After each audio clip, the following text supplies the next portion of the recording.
हम इचरा बाजार में दाखिल होने लगे हैं जहाँ से अमीर और गरीब दोनों ही शॉपिंग करते हैं। जब ये मखलूत हुकूमत आई तो तब महंगाई की शरह 13% थी, जो कि अब एक साल बाद 34% पे पहुंच गई है। जो अशिया ज़रूरियाँ हैं, आपका आटा, चीनी, दाल, घी, इन अशिया की कीमतों में 118% जो है इजाफा देखा गया है। आदमी मिडिल क्लास और लोअर मिडिल क्लास बिल्कुल जकड़ के रह गए हैं, जिसको आपको कहते हैं ना, जो स्पेस है वो बिल्कुल सुकड़ गई है। कुव्वत खरीद जो है उसमें 40% कमी आई है। लोगों का एक स्टैंडर्ड ऑफ लिविंग जो है, मेयार जिंदगी, वो तो डायरेक्टली इम्पैक्ट हुआ है, बहुत बुरी तरह बल्कि मुतासिर हुआ है।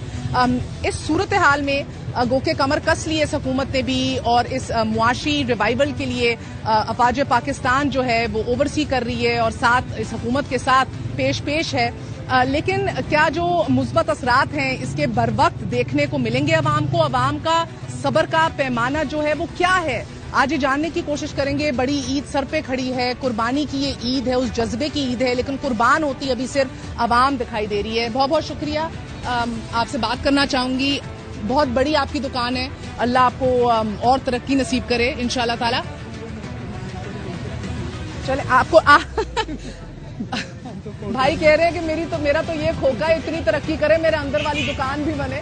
बट चले मुझे बताइए, ये जो घड़ियां वगैरह आप बेच रहे हैं, खरीदार आ रहे हैं, लोग आ रहे हैं, बिक रही हैं? नहीं, बहुत स्लो काम जा रहा है। आटे को ही नहीं पूरा कर सकते, ना घी, आटा, ये चीज़ों को ही नहीं पूरा कर सकते।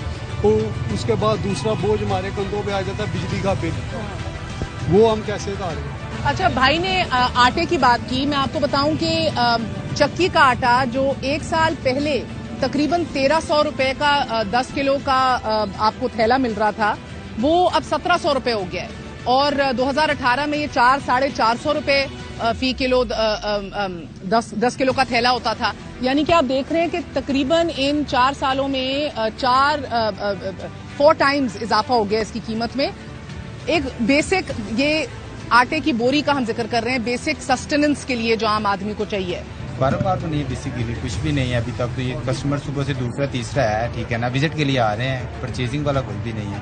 तो देखते हैं, खुलवाते हैं और उसके बाद फिर चले जाते हैं। ये आज से 6 महीने पहले बिल आता था हमें 10.5 से 11,000, ठीक है। ये इसके यूनिट है 438, ठीक है। अब बिल आया हमें 23,502 रुपए, ठीक है। ये सबसे बड़ा इंजेक्शन हमें लगता है। और लोड शेडिंग भी 8-8 घंटे की है। जनरेटर का खर्चा मंथली जो है ना वो 20 से 25,000 रुपया है, ठीक है ना। लेबर के खर्चे हैं, कोई मामला समझ में नहीं आते कारोबार के। कारोबार तबाह हो चुका है बेसिकली, कारोबार के साथ साथ आवाम भी तबाह हो गई है। तो ये आप कह रहे हैं कि ये पहले जो बिल था उसका दुगना हो चुका है? दुगना हो चुका है। ऊपर 10,000 रुपए पहले आता था। लोड शेडिंग भी कम थी, अब तो लोड शेडिंग भी 6-7 घंटे की। कब से डबल हुआ है?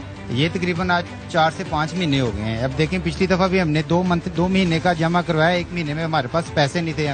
कारोबार करते हैं, कैसे मजबूर आदमी होंगे, 50,000 रुपए बिल जमा करवाया 2 महीने का, ठीक है। और जनरेटर का खर्चा भी 20 से 25,000 रुपया मंथली। तो घर क्या लेके जाते हैं? कुछ भी नहीं लेके जाते, घर में सिर्फ खाली मुंह लेके जाते हैं। बच्चों की सैलरी देने वाली है, कोई कारोबार नहीं है। और ये पिछले 1 साल में कमी देखी है आपने? ये अभी 6-7 महीने में ज्यादा बुरहान छा गया। ख्याल करना चाहिए इन लोगों को, ये जो हमारे हुक्मरान है, कि गरीब आवाम का कारोबार लोगों का, इनकी हुकूमत भी हमारे साथ ही चलती, सीधी बात है, ठीक है ना। कारोबार चलेगा तो हम इनको टैक्स देंगे, नहीं चलेगा तो कारोबार छोड़ देंगे। हमें बताते कुछ हैं जी, फलां जगह से तेल आ गया, फलां जगह से तेल आ गया, ठीक है ना। अभी 15 जून तक उन्होंने कहा था कम हो जाएगा, ठीक है। अब उन्होंने कहा जी 30 जून तक कोई कम नहीं होगा, जो प्राइस है वही होंगे। वो जो जहाज है वो किधर गया चला?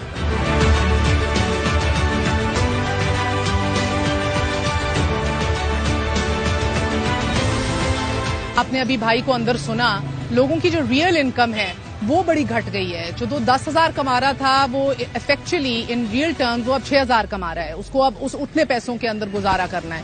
अस्सलाम वालेकुम। वालेकुम अस्सलाम। आप नौकरी पेशा हैं? जी। क्या करते हैं? मैं यहाँ सेल्समैन। और क्या हालात हैं आपका? टेक होम कितना है? रियल इनकम कितनी है आपकी? कितनी तनख्वाह कमाते हैं? मेरी मैक्सिमम 20,000 सैलरी, ठीक है। और उसमें 200 रुपया पर डेली का खर्चा भी मिलता है। और ये 20,000 रुपये में चलाना सब कुछ बहुत मुश्किल होगा, क्योंकि 13,000 रुपये में महीने का राशन हो। 13,000 रुपये, मेरे 2 बच्चे हैं और मैं उनको पढ़ा नहीं सकता हूँ। कैसे हालात जा रहे हैं आपका? बड़ा तो बहुत टाइट जा रहे हैं, बहुत मुश्किल हुआ है इस टाइम। तो उससे पहले महंगाई बहुत ज्यादा हो गई है। مین چیز ہے لوگ افورڈ نہیں کر رہے دیکھیں, لیکن انسان لینے کے لیے آتے ہیں لیکن جب ریٹ دیکھتے ہیں پریشان ہو جاتے ہیں, پھر آدھی چیزیں لے کے جاتے ہیں آدھی لے کے نہیں جاتے ہیں. یہ مسئلہ ہے, کوئی مہنگائی پہ قابو کرنا چاہیے. اور یہ زیادہ تر آپ جو چیزیں بیچ رہے ہیں بھی خوشی کی یا تہوار کی یا لوگوں نے وہ اپنی خریداری جو سی ہے نا وہ بہت کم کر دی ہے, ترک کر دی ہے. آپ دیکھیں کہ عید کا بازار ہے اور اس میں رش نہیں ہے, نہیں تو عید کے دنوں میں تو ہمارے پاس ادھر کسٹمر اتنے ہوتے تھے کہ ہمیں ٹائم نہیں ہوتا تھا.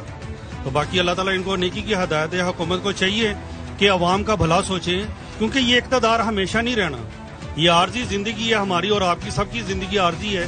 جو اقتدار میں وہ بھی عارضی ہیں. آپ کو لگتا ہے کہ آپ کے مستقبل سے اور آپ کی زندگیوں سے کھلواڑ کیا جا رہا ہے؟ ظاہر ہے جی, یہ تو دیکھیں کھلا اللہ کا قہر کو نا آواز دی جا رہی ہے کہ اللہ کا قہر ایسا بھی برسنا ہے کہ نہ انہوں نے رہنا نہ ہم نے رہنا. کدھر مشکل سب سے زیادہ کہاں سب سے مشکل آ رہی ہے آج کل بجلی کے بلوں میں بہت زیادہ کر. جیسے انہوں نے 8 روپے پیٹرول کم کیا تھا, بجلی 1 روپیہ 60 روپے زیادہ کر دی. کیا فائدہ ہوا؟ کچھ بھی نہیں ہوا.